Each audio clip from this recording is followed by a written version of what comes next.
Recently, I did a poll asking whether or not my fans, my students, would consider the pecs, and in some cases even the lats, internal rotators of the humerus, our upper arm bone.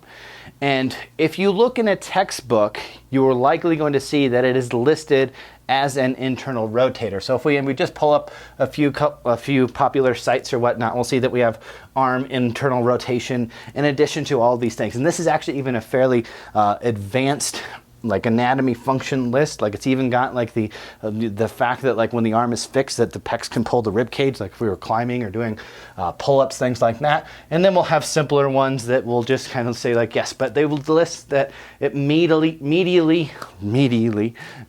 rotates the humerus. So it internally rotates that humerus in some way, shape, or form. And if we come back and we look at the pec anatomy, in this position, you can see with the pec coming across here, if I actually pull up my bone here, right? So this would be a right arm to this guy's left arm. So you have these fibers coming across. So if we look at everything in this anatomical position, and we know that the pecs come in and they attach closer to the front of this bone, right? A little bit towards the inside, and that's going to vary a little bit from person to person. But in here, if you were to say, well, if the pecs pulled on that, would they have an internal rotation force?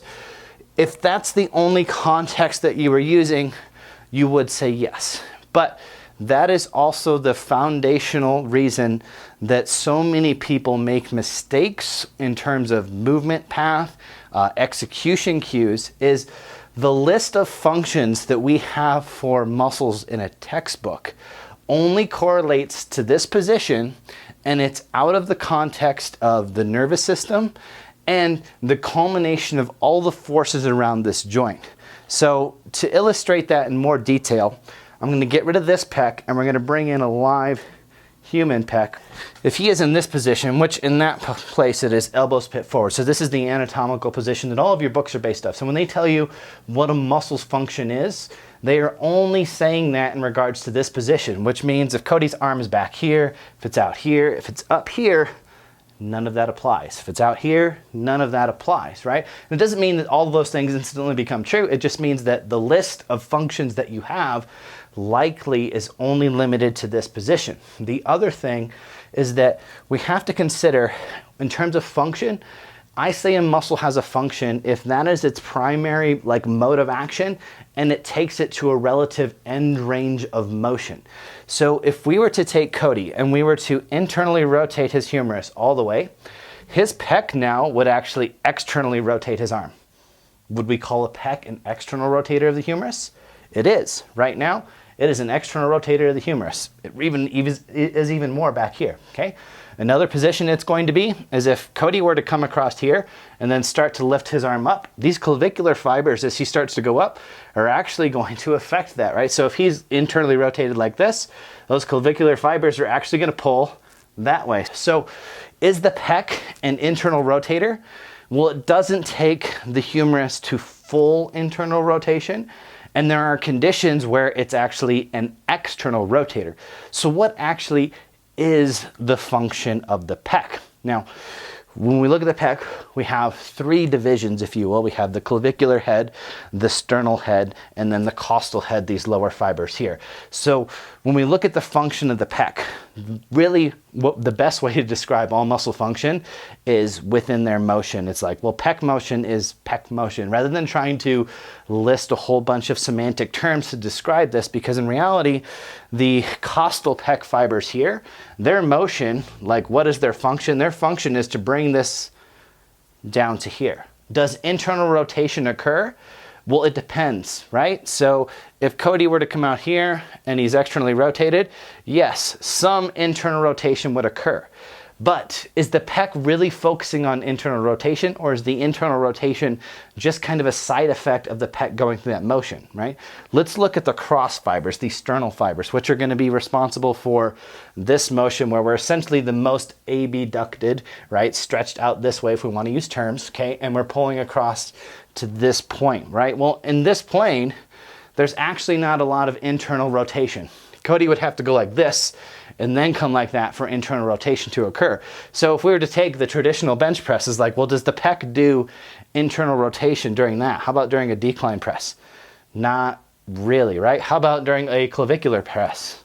No. So most of these actions, the only thing like is if like we're looking at here, if you look at this imaginary thing, you say, well, if the pec pulled, if the arm could not be pulled in, would the pec have a rotational force?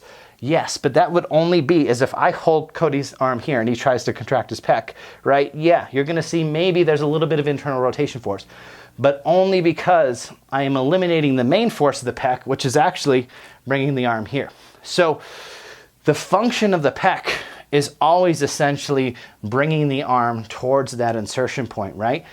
And whether or not some internal rotation occurs is very conditional. So if you were to say cue internal rotation of the shoulder, likely what you're actually going to do is take away from the primary function of the pec, especially if you're focusing on upper pec. Because if I tell somebody, like if they were going to do a press here and I told them to think about internally rotating the shoulder, they're actually going to take the upper portion of the pec. So Cody turns this way a little bit, right? So if he's internally rotated here, he's actually preventing this portion of his pec from fully shortening because it would need the arm to come in this way. So we can, through giving intent or cues to anatomical functions that are only listed here, that aren't even really functions, they're just possibilities of types of force that could occur, but really probably wouldn't occur in action like with our nervous system and the way we coordinate the joint, because we wouldn't not allow our arm to come in and use the pec as a internal rotator. So if Cody turns this way again,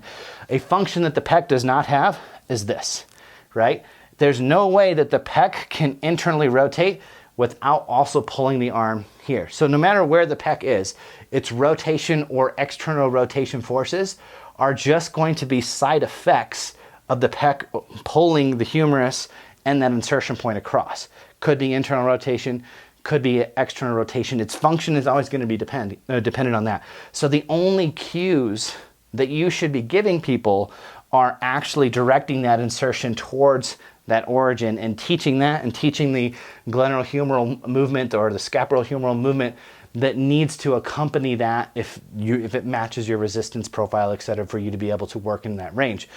That's essentially all we need to do. If we were to cue these like non-actual functional portions that we see listed in the book, like internal rotation, external rotation, a lot of times we're actually going to take away from the main function. Because if Cody is actually contracting his pec, it is going to line that point up directly. The tension in his pec is going to take the arm through all of the internal rotation that the pec does. Any intent that he has to internally rotate beyond that is actually going to take away from his pec.